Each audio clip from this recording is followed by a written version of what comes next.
It's hot. I am ever thankful I'm not in Texas. I could not. I used to joke about that. I said I cannot survive south of the Mason-Dixon line. Like it's just too hot, too much. Yep. Nope. No.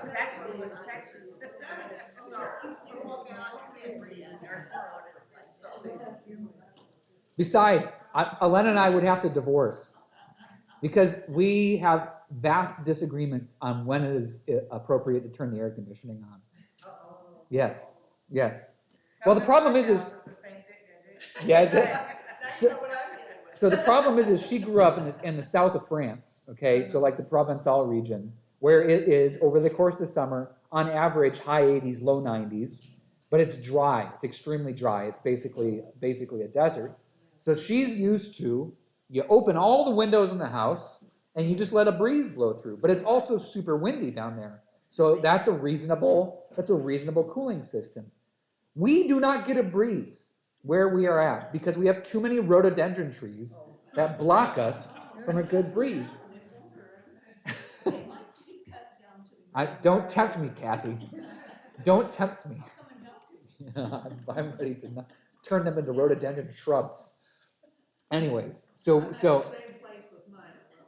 we have an ongoing negotiation over when it is appropriate to turn the air conditioning on. Meaning, I turn it on and I wait to see if she turns it off, which is not usually a good strategy to keep a healthy relationship. But whatever.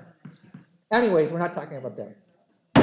All right, we're on the home stretch. We are wrapping up our Context of the Gospel series.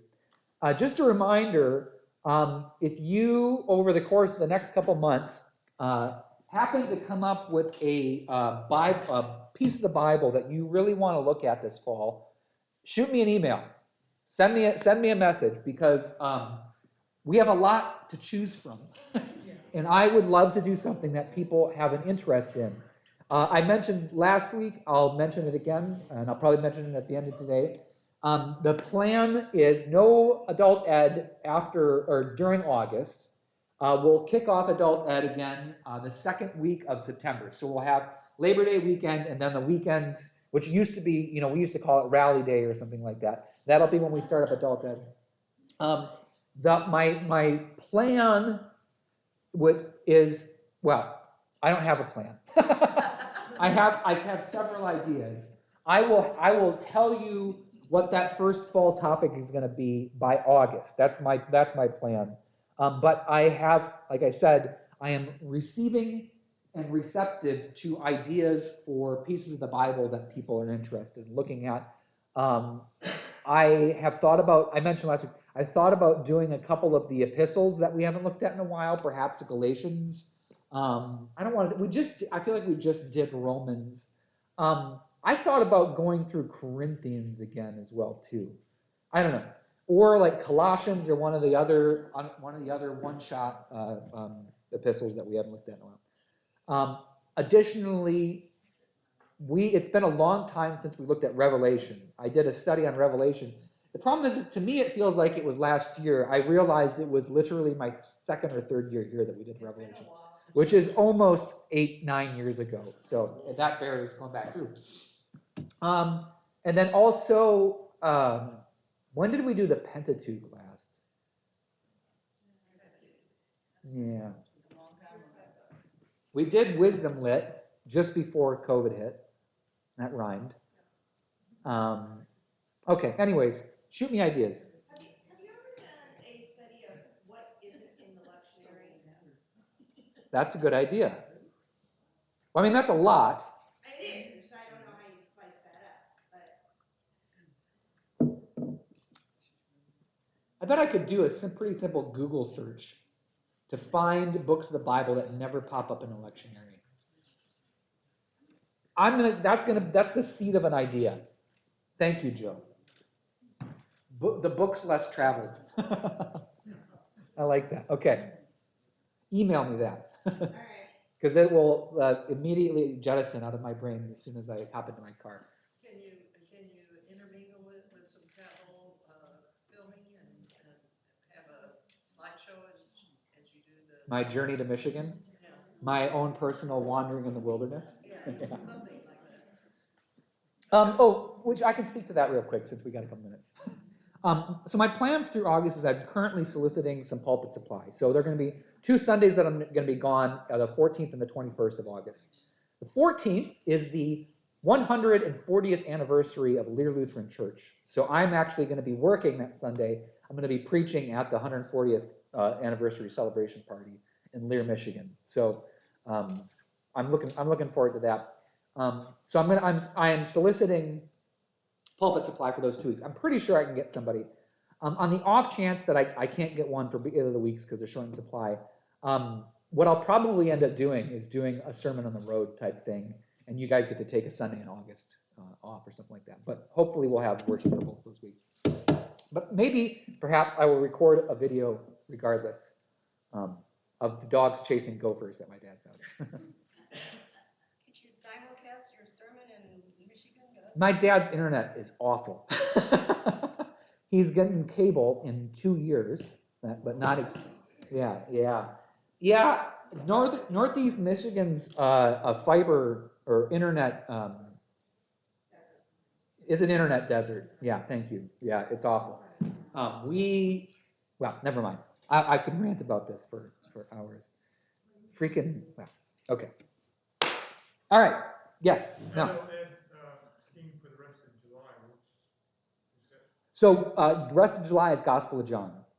So we won't have Adult Ed on the 31st because that's a semi-annual meeting, but the next 3 weeks are Gospel of John. Yep. We're wrapping up context of the Gospel. All right. What do you know about Gospel of John, other than, it's one of the things that isn't like the others? That's about it. I shouldn't ask these questions this way because it's like putting you on the. I'm like that teacher that walks in on the first day of biology class and says, "What do you know about biology?" And we're like, "Nothing. Otherwise, you wouldn't be here." Okay, so Gospel of John is not like the others. One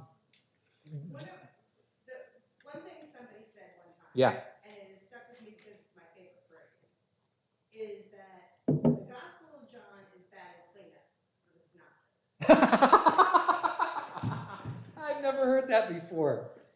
I love that. That is a very true statement, actually. That is actually more profound statement than it seems that the Gospel of John is batting cleanup for the synoptics, which wouldn't make sense to anybody who doesn't know baseball. So the cleanup position is the 4th hitter because theoretically, by the time the first 3 have gone, they're all on base. The 4th player gets to hit the grand slam. Does everybody understand that? You all are in the right generation. If I was asking it to a group of millennials, they would be looking at me cross-eyed because nobody watches baseball anymore, at least not in my age demographic. That's not entirely true. Anyways, allow me to rant about baseball more. I had a great baseball metaphor that I was going to use this morning, and I spaced on it. I know, missed opportunity. Okay, Linda. I was reading a Bible study that we didn't do with the women's group out of Gather. Yeah. And it's working its way, and he comes along and he's talking about verses out of John. And all the other Bibles, the other 3 Gospels talks a lot about the kingdom of God. They use that phrase, the kingdom of God. And the Bible study is about what does it mean? What is the kingdom of God? But and John doesn't use that, but maybe once or twice. Yeah. And he talks about life. Yes. About eternal life. Yes. And life in general. Yes, abundant life. Springs of the waters of life. Yes. I'll repeat it for the stream as well too. So Linda's reading the Bible study from the Gather magazine, right? I guess it's a women's publication, the publication for our ELCA's women's group. You're talking about how synoptics, Matthew, Mark, and Luke mention kingdom of God. That's an image that is used repetitively. Matthew tends to refer to the kingdom of heaven. It's semantics, not it's the same idea. John doesn't. Maybe like you said, Linda, once or twice. The image that John tends to replace that with is everlasting or abundant life. Those are 2, but just the concept of life in general. And in fact, Those are images that are prevalent throughout the Gospel of John. It's images of growing, images of water. I mean, there is intentional garden callback that's going on in the Gospel of John, which is something I'll talk about in a little bit. But that's great. Anybody else? Anything that you think of with the Gospel of John, or anything you read in a Bible study or heard about that makes John earlier than the other Gospels? other way around, late. Okay, that's why he's Later, and he was literally batting cleanup for the synoptics. Yes. If I remember right, you were referring to the first chapter of John and the creation. Yes. It's and that first chapter of John is a prologue.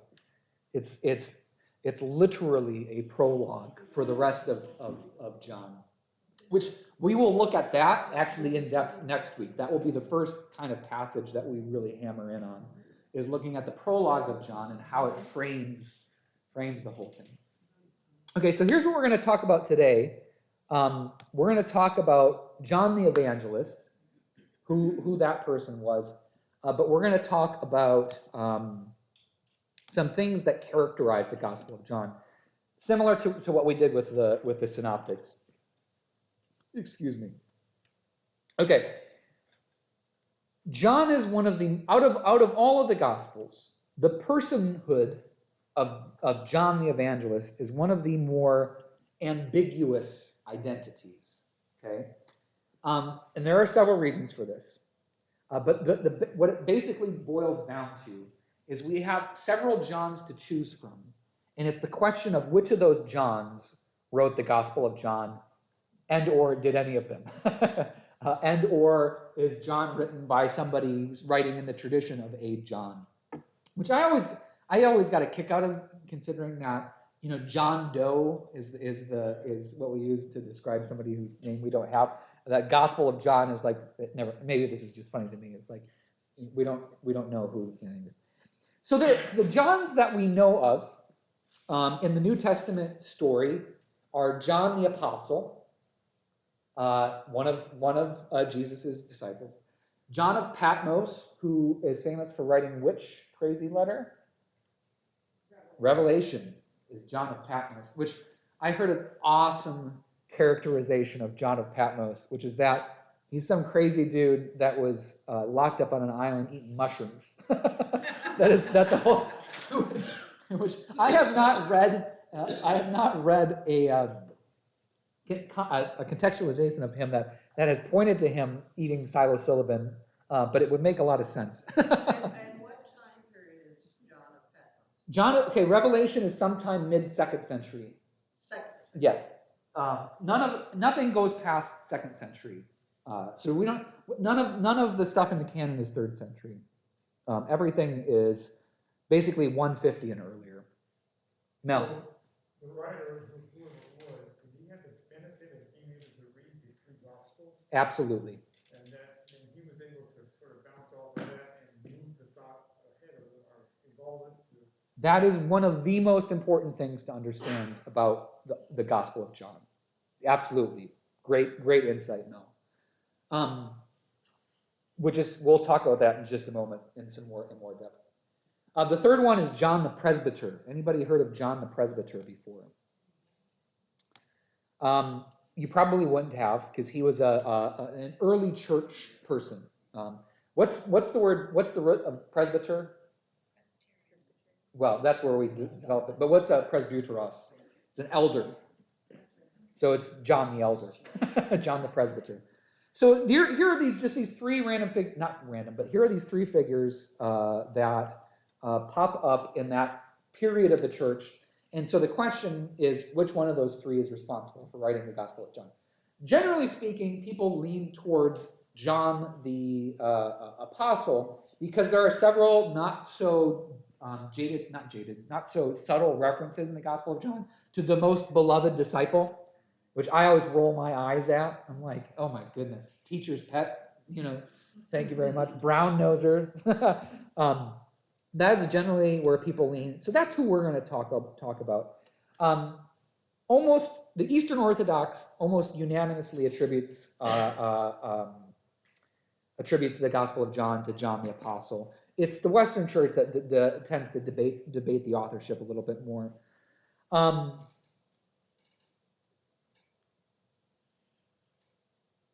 Never mind. I went off on a tangent in my head. The rejection of John the Apostle as the author is more of a modern rejection, but that's traditionally who it has been. When John the Apostle / John the Evangelist is presented, what's fascinating is he's almost always presented either as an extremely old man or as a beardless youth, which is an interesting piece of trivia. So one of the theories about this is that the presentation of him as the old man it's more common in Byzantine art, so Byzantium, Turkey-ish area. But the theory is that this presentation of John as this old guy with this long white beard is actually a depiction of Socrates, believe it or not, influenced by depictions of Socrates. And the correlation there, which is something people have been puzzling about for a long time, is essentially that Socrates was this person of great wisdom and learning, and somebody who talked about metaphor frequently as a way of learning, and perhaps they understood John in a similar light. Metaphor and imagery being one of the cornerstones of the Gospel of John. Beyond that, there isn't much, okay?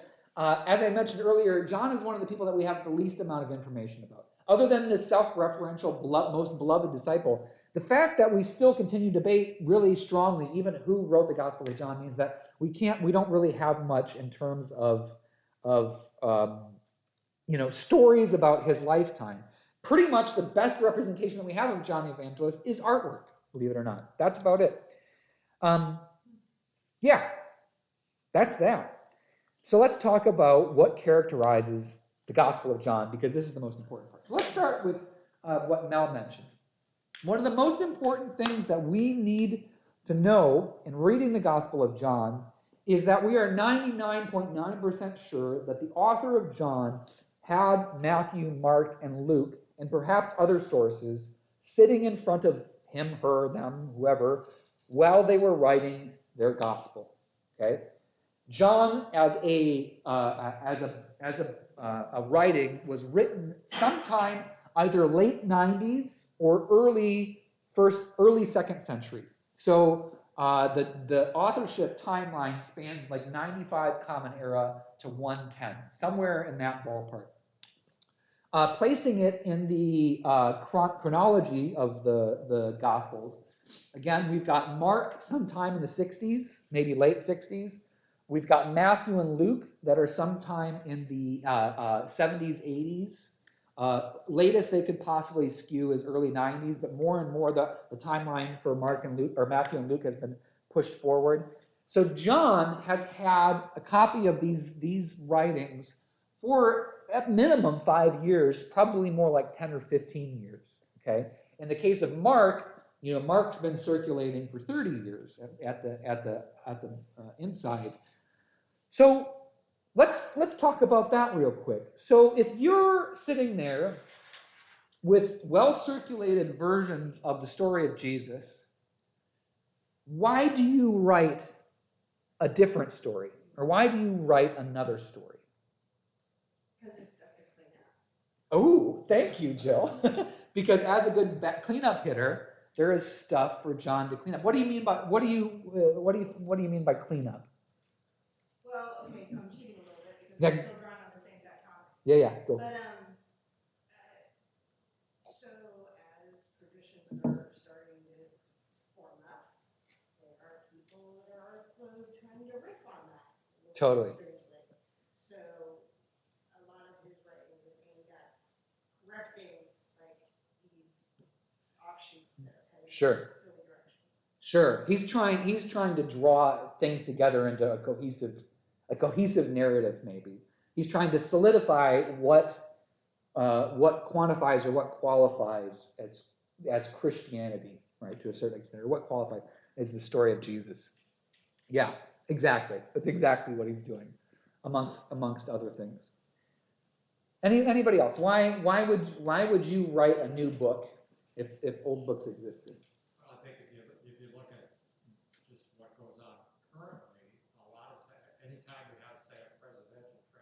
A lot of the people that were involved in the various parts of the past administration then sit down and write their memoirs. And, President Grant, for example, was a great private example. But, many, many people do that.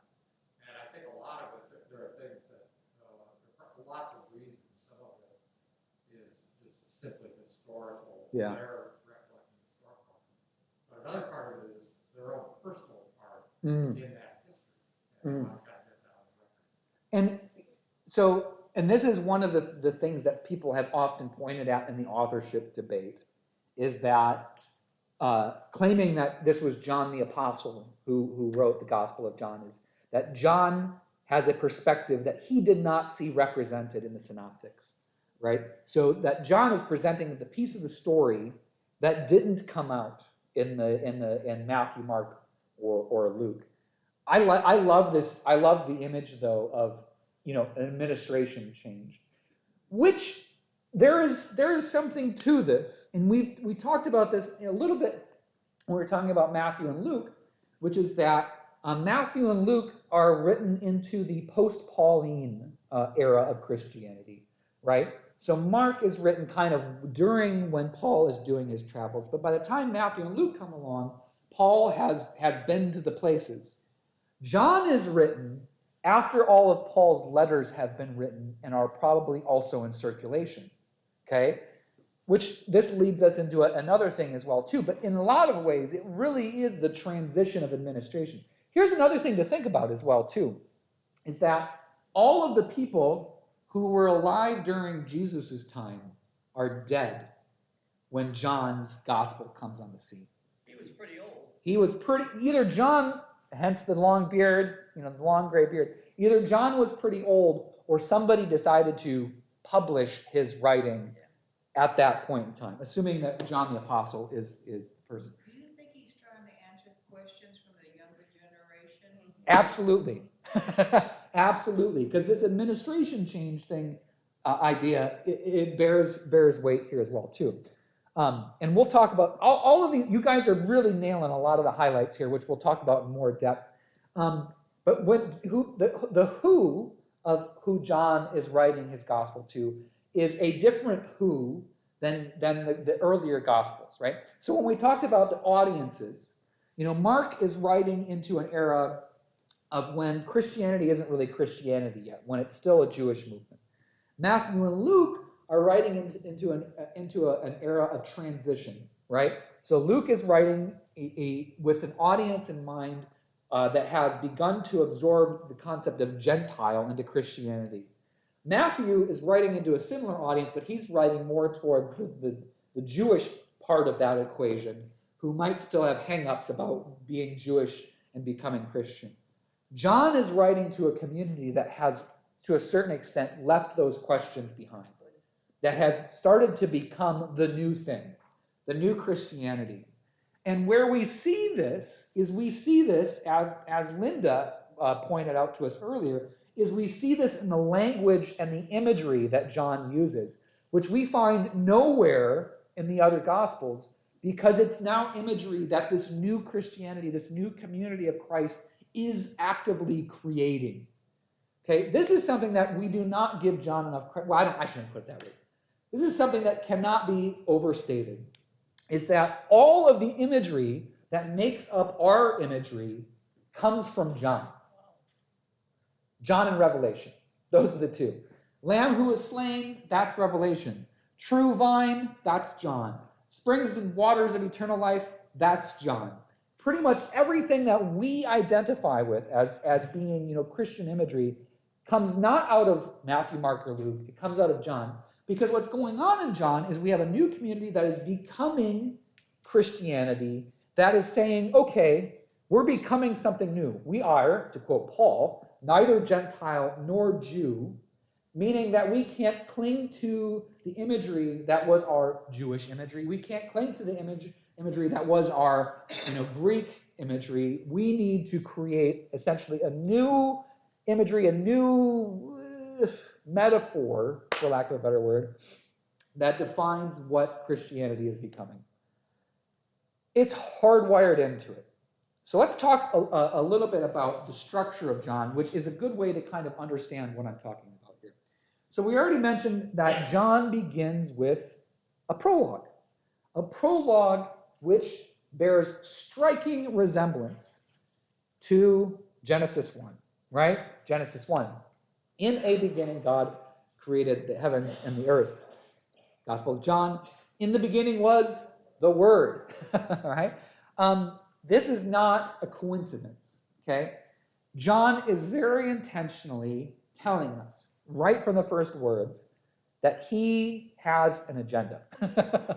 And his agenda is to, one, this comes actually as we move into the second chapter, show you signs to convince you that Jesus is the Messiah, okay?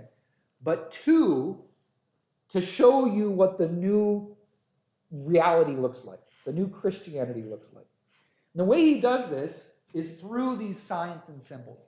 Now, when we hear this, I don't know about you guys. When I hear signs and symbols, my mind immediately goes to like those ancient alien podcasts on what used to be the History Channel, right? Like it's conspiracy theory stuff. That's what, well, you got to look for the signs. But John is literally about signs and symbols, and he doesn't try to hide it. He bookends the gospel with these signs are here that you might believe in the name of Christ. I'm paraphrasing because I don't have it in front of me. The end of, you remember we were talking about this maybe a couple of months ago, the end of chapter 20 of the Gospel of John ends with that, which leads some to speculate that 21 may perhaps be an editorial addition at the end, or it might just be not the post-log, what's the word I'm looking for? Postscript? No. Prologue and epilogue is the word I'm looking for. Okay. But what are the signs that we're talking about? Okay. There are 7 signs in the Gospel of John. Okay.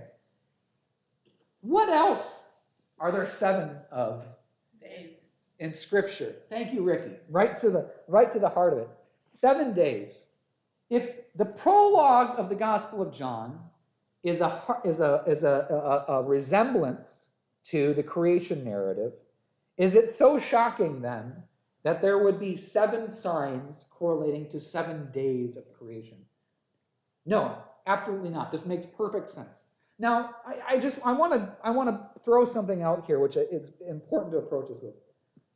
What John is not doing is trying to get like mystic recognition here. So what John is not doing is saying, look at this is how magical my book is. It's got 7 signs just like there were 7 days, right? Like that's not what he's trying to do. What John is doing is he is using a metaphor which is already in the minds of people to help you understand what he's talking about, right? We do the same thing when we write. We do the same thing when we talk. We use metaphors, we use frameworks that people already know how to work with. For example, the 3-point sermon, right? This is maybe a little bit of a departure, but this was the joke when I was going through my preaching courses, was that is the traditional sermon. You always have 3 points because 3 is a good number and 3 is easy for people to remember.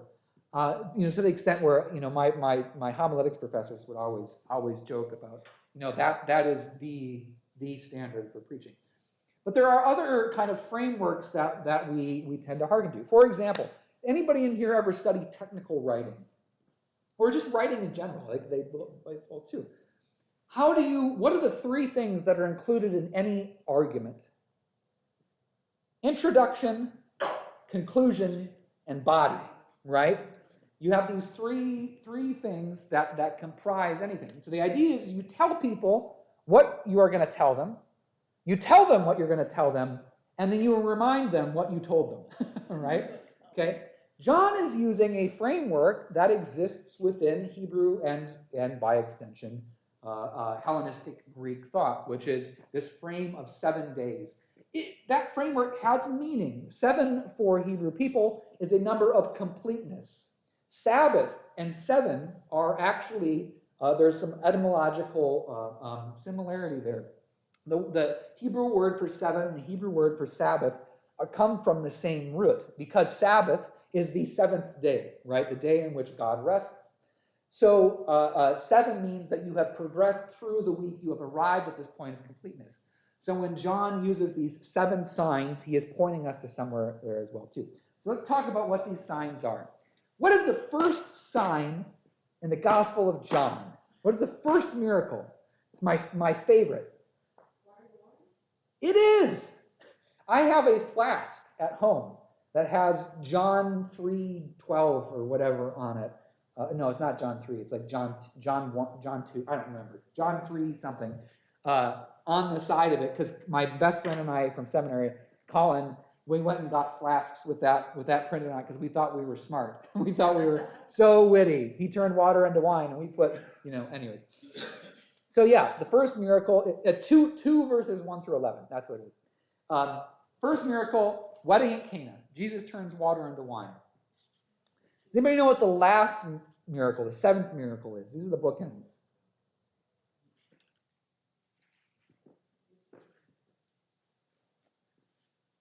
To give you a hint, resurrection. It's the raising of Lazarus is the 7th miracle. And in between are a bunch of healings, feeding the 5,000 and walking on water. So John 2, wedding at Cana, number 1. Healing the royal official's son, John 4. Healing the paralytic, John 5. Feeding the 5,000, John 6. Walking on water, also John 6. Healing the man born blind, John 9. And then finally, the raising of Lazarus, John chapter 11, are the 7 signs that occur over the course of the Gospel of John. Is the demoniac in John? Nope, that's Luke. The Gerasene demoniac, that's Luke. And Matthew. Or is it Matthew? It's either Luke or Matthew. 50-50. It's not John. Okay, so why are there 7 signs? What might this indicate? John starts with the creation story. Why are there 7 signs? There's no right answer here. We're imagineering. We're wondering. Paula, what do you think? I don't know, but in chapter 20, verse 30, it says, Jesus did many other signs in the presence of his disciples, which are not written in this book, but these are written so you may come to believe that Jesus is the Messiah, Son of God. Yep. Or whatever. Yes. That is the bookend. So I still don't know. Yeah. But there was a piece in it. So these were written so that you may come to believe that Jesus is the Messiah, the Son of God, and that through this believing you may have life in his name. Okay. What verse is that? Chapter 20, verse 30. Yeah. Let's go back to Genesis 1. What are the 7 days of creation, roughly? What happens? God creates light. God creates seas, the firmament. God separates the solids from the waters. God separates the things. God creates the birds, fish, creepy crawlies, all beasts. And then finally, God creates humans, day 6. And then God rests, day 7. Our first miracle, our first sign, turning water into wine. Our 7th sign is raising somebody from the dead. Okay. So here, I'll stop leading you along by the nose.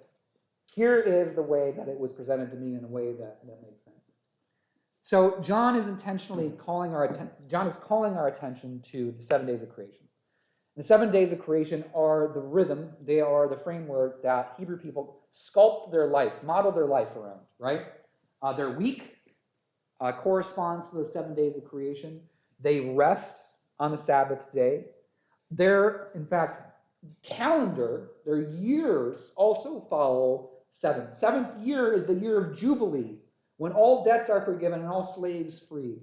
So this was the rhythm of life that the Hebrew people were supposed to live. 6 days you work, on the 7th day you labor. 6 years you can own debts and slaves. On the 7th year you forgive all debts and you release all slaves. Not that they necessarily followed that to a T, but that was the rhythm of life that they followed. The 7th day, the 7th year, the 7th period always marked the point of inflection. So it was the point after which you returned to the beginning of the rhythm. Sign number 1, changes water into wine. Get several healings, walking in water, feeding 5,000. Sign number 7 is bringing somebody back to life. It's a resurrection story. After day 7, what happens? You return to the beginning of the rhythm. So this is the way that it's presented to me. There are 7 signs. The 7th sign marks the inflection point, the transition point, after which we begin the new creation. So John begins his narrative with a creation story. John ends his narrative with a resurrection story. In other words, this is the new thing beginning. So the 7th symbol, the 7th sign, is Jesus raising Lazarus from the dead. The 8th symbol, or in other words, day 1 of the new creation, is Jesus walking out of the grave. So what John is telling people, what John is showing people, here are these signs so that you may believe that Jesus is the Messiah, and you might believe so that you have eternal life, is that the 8th sign, the sign of the new creation, the new thing, the new start, is Jesus walking out of the tomb. So here is John, again, with Matthew, Mark, and Luke sitting in front of him. One of the things that we talked about is that Mark doesn't have much of a resurrection narrative. Mark leaves us with the women fleeing from the tomb. It isn't until we get to Luke and Matthew that we start to get a more fleshed out resurrection narrative. Guess who has the most post-resurrection material in it? John. John has a bunch of it. John has by far the most post-resurrection stuff. Because what John's interest is not on the old thing, it's on the new thing that Jesus is creating as this new world is coming into being. Okay, does that make sense? Okay, let's talk. Go, Mel. So, what strikes me is possibly John was much more of a Hellenistic literature figure. Absolutely. And that he took this template from the Hebrew and infused it with Greek mythology. 100%. 100% that's what John was doing. Because, again, You repeat that. so John is taking this frame. So what Mel was saying is that John took a Hebrew framework and infused it with Greek or Hellenistic imagery and ideology. Absolutely. Because from who's the audience that John is writing to? It's now a commingled Hebrew people from Hebrew roots, people from Gentile/Hellenistic roots.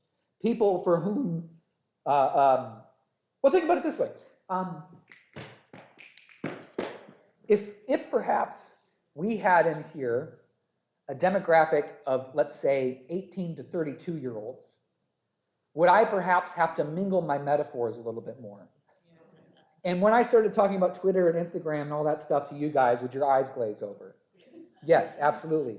John is writing now to a commingled audience, people for whom perhaps the Hebrew metaphors meant something, and people for whom, this Greek way of rhetoric is really the key piece that's in here. This Greek way of convincing somebody through rhetorical devices, that's really infused in here. So he's writing to a commingled audience, whereas all of our prior gospels were writing to one side or the other, sort of. Okay. So yeah, that's a really important point. Paula. Would he not be writing to the majority of people who were Gentiles? Potentially. I mean, who So- were not Jewish, Yes. Okay. population-wise? So yeah, what we're talking about is essentially the who comprises early Christianity. Okay. Here's what that timeline looks like. Christianity at year 30, Common Era, is comprised of about 100 folks-ish. Okay. By the time of the Council of Nicaea, wherein Christianity becomes the religion of the Roman Empire, sort of, we're at about 35 million Christians. Okay, it's a logarithmic expression. It's not linear. Okay, so and it's not even logarithmic. That's not a really good representation. Where we get big bumps of the explosion of Christianity is actually sometime after the Pauline mission. Here's why. Late 1st century for Christianity, not a super great time.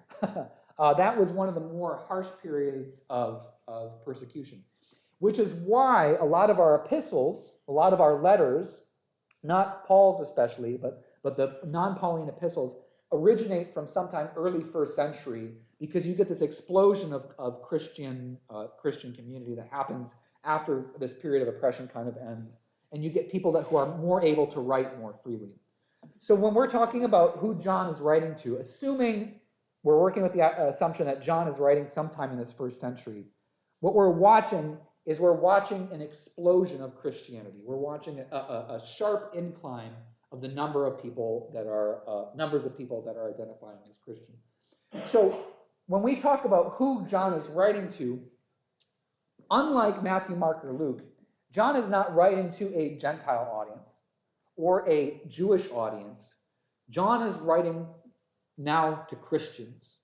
Okay? And this is the thing that, again, it takes some time to chew through, especially when we've been using this language of Gentile and Jewish. John is writing perhaps a little bit aspirationally, okay? Meaning that, do those divisions still exist in the Christian community at that time? Absolutely, 100% yes. Are there still people debating over whether you need to be Jewish to be Christian, or whether you need to leave your Jewishness behind to be Christian? Absolutely, those debates still exist in first century. When John is writing his gospel, and this is perhaps one of the purposes of his gospel, John is intentionally trying to leave those divisions, those distinctions behind. So yes, he might be writing to a Christianity that has now become majority Gentile, because that is where the explosion happens, right?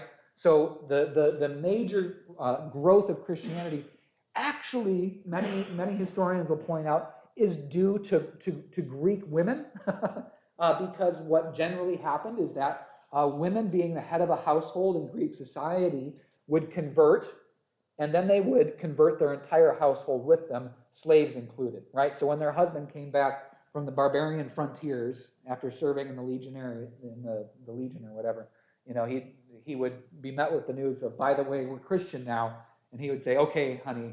And then I'm being really snarky here. That's not entirely the way that it works.